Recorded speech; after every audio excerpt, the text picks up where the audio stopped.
Hey guys, PretzelMan945 here. Welcome back to another video.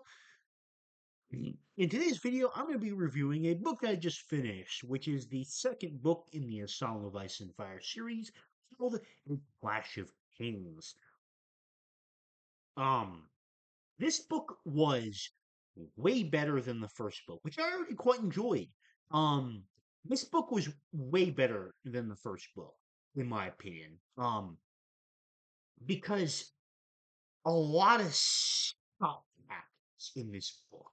That is the really the simplest way to describe it, and yet it is very well paced. It doesn't ever feel overwhelming at any point with everything going on, despite the fact that there is a lot of shit that happens in this book. It is still very consistently entertaining to read. Um,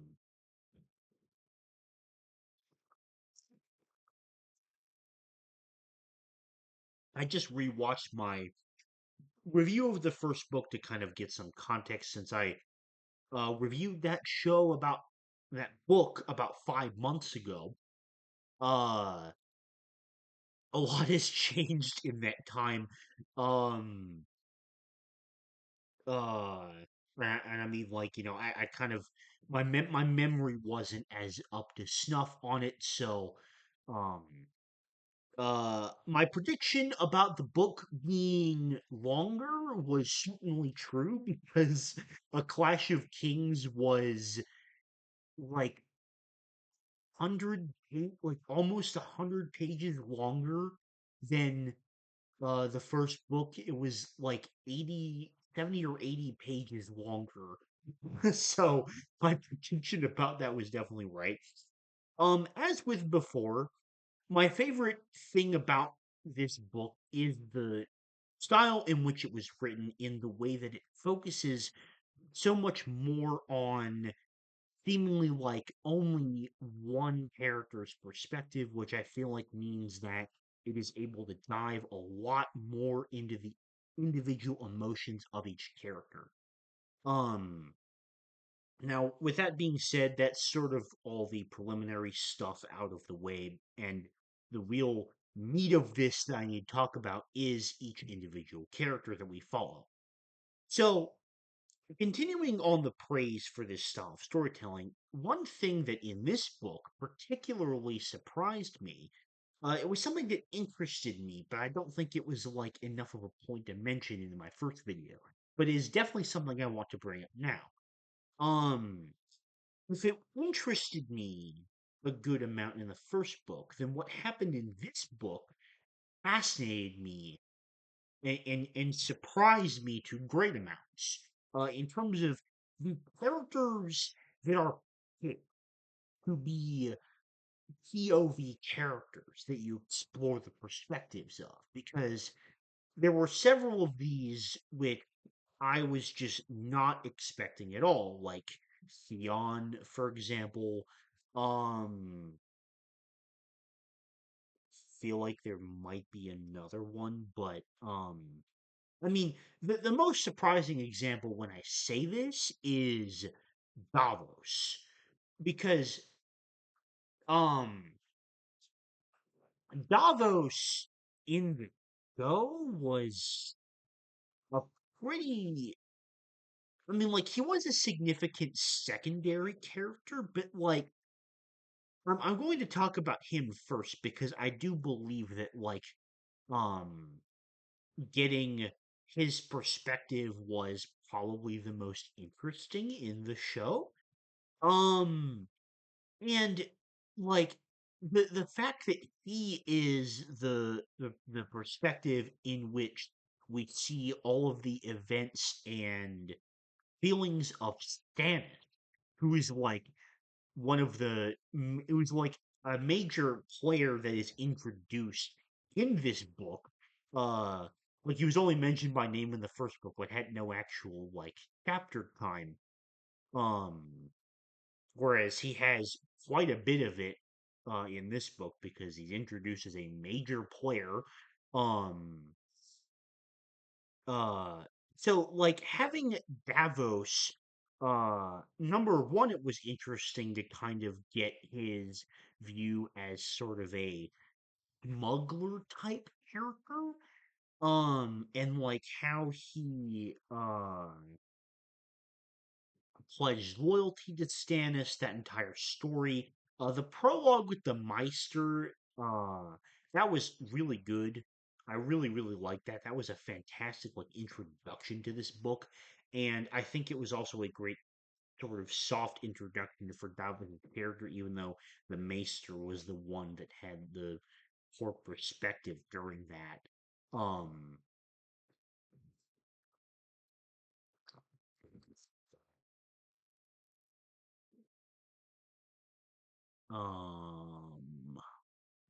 what else? What else about Davos?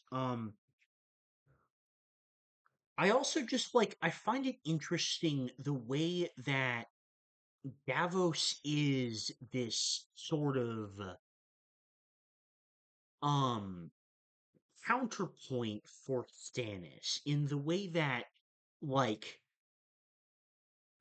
he is sort of the thing that he is sort of the character that consistently grounds Stannis and make sure that Stannis's ambitions never seem to go too out of hand. Because no matter what Davos says, Stannis never really, even though it could be viewed as disrespectful when Stannis calls this out several times or a minute of dialogue, he still listens to Davos and respects his counsel, which I find really interesting, especially with like how semi-fanatical he seems to appear, or his image about in terms of like serving the Lord of Light as this new god that will propel his kingship to glory and all that stuff. Um,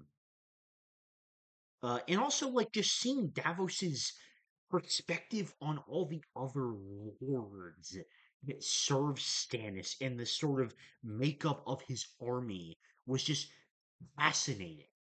Um, and I really, really liked his role during the Battle of Blackwater Rush, uh, which I'll talk more about when I'm talking about Tyrion. But that entire sequence was incredibly exciting, super, like, just very fast paced, very back and forth, even though it turned out to actually not be that back and forth because of all the flipping wildfire, but it was still like mass chaos. It was just really, really exciting. And that's another general point that I'm going to praise about the storytelling of this book is the fact that there were a lot of moments which, because of the way that this book is so centered around the specific perspective of various characters, it means that certain events like developments and sudden victories um are uh during the war that happens in this book, like for example any of Robb Stark's victories that happen are uh very much taken as surprises to me reading, along with the characters whose perspective we're seeing when this news is revealed through the story. Um, and normally, like 99% of the, in fact, 100% of the time, really, I am a huge fan of dramatic irony in that the reader and audience knowing more than the characters is always an effective storytelling technique. But um, the more rarer case where the reader doesn't know every development that happens in the war is a bit of a refreshing change compared to a lot of other books I've read, which do masterfully use dramatic irony as a great storytelling device. Um, and I think this was especially the case to complete the point I was referring to. I think this is especially the case with um the Battle of Blackwater Rush and like finding out the final results of that. through Tyrion's perspective and like learning that Tywin actually came back and rescued the efforts and took out Stannis from behind, which I do not remember having from the show, but my memory of the show is very bad. So like even less than the original than the first video, I'm going to be uh I'm going to be referencing that even less, since my memory of it is even worse. Um, uh,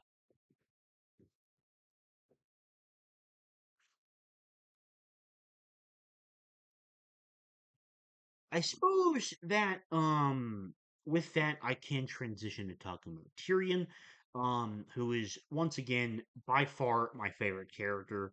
Um and he had my favorite role in the story this time because I absolutely loved everything about his journey as Hand of the King, all of the cunning manipulation that he got up to and him playing in the court politics was incredibly entertaining, and the way that he actually managed to outwit several people um who who like are the sort of most cunning manipulators in the entire court, like Littlefinger and Varys, for example. Uh, but then also the way that he gets his due justice back done to him. Uh, like, you know, obviously I want to see Tyrion succeed with everything, but like that's just not realistic for his kind of character, which just makes him even more likable because of his underdog nature. Um, and it was just really entertaining at all points of him being the hand of the king to see him succeeding in all of these aspects. Um, and I think that this is going to be like the highest point for Tyrion's character in terms of like he has the highest amount of status in the story, uh, which I really, really enjoy seeing. Um, let's talk about Jon Snow next. Jon Snow in this book, my opinion, improved of a lot. Um, Especially like my favorite bit of Jon Snow by far has been like when he joined Thorin Halfhand, who was a excellent character. Like everything about him was super cool, super badass. Um and this incredibly unique philosophy that he possessed, where he told Jon, where he not only didn't really care about like um the fact that Jon had freed Ygritte, uh, but also like told him to yield to the wildlings at the end of the book uh and like fought him to the death for on that belief. Uh that was awesome. That was like super cool. Corin Halfhand is like one of the coolest characters that has been introduced in this story so far. Um, I loved him. Uh, and the effect that he had on John, I think, is going to be very palpable because already his perspective of like, um, being this Night Watch member that sort of had a more neutral attitude and didn't like outright despise the wildlings. It was sort of a more unique perspective, I feel like, and yet he was still fiercely dedicated to the Night's Watch. Uh, my lights blinkered, I think, because I wonder if that's because there's like storms in the area and a lot of rain and stuff. Anyway, hopefully it doesn't interrupt me recording the video. Uh,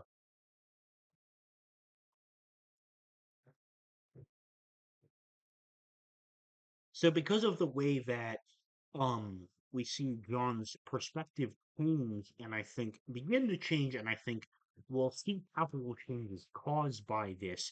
Um, I liked him better in this book. Um, Another character that I actually liked leagues better, compared to not liking her as much in the first book was actually Caitlyn, because I think that Caitlyn's emotions were really came out in this book in terms of like how much that she truly cares for her kids and how the feelings of like helplessness that she seems to possess really came out in droves and uh were in every part of that that was meant to emotion to resonate emotionally with the reader, I think absolutely succeeded. Um, I also really liked her relationship with Brienne. Brienne is introduced in this book, and I think that her character is great. Um, and I especially like the dialogues that her and Brienne have, where um Caitlyn is sort of this character that is burned by loyalty and love to someone, whereas uh Brienne is a character that that can't seem to stop doing that first to Renly, and now um to Caitlyn herself. Uh and I imagine that we'll see more of that when Caitlyn is eventually killed off at the Red Wedding. Um uh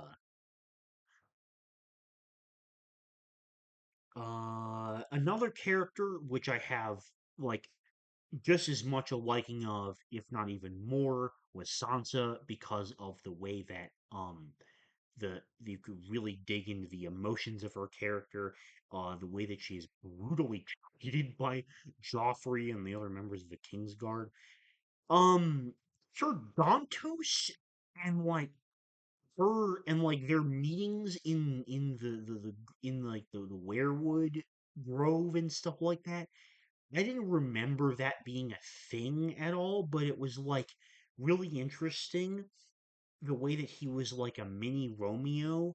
um I really like that sort of interjection of him being this like mini savior for Sansa, even though he hasn't actually done anything to rescue her yet. Um, and speaking of savior characters, like related to Sansa, like the Hound, immensely interesting character, especially in regards to Sansa, because they interact quite a lot.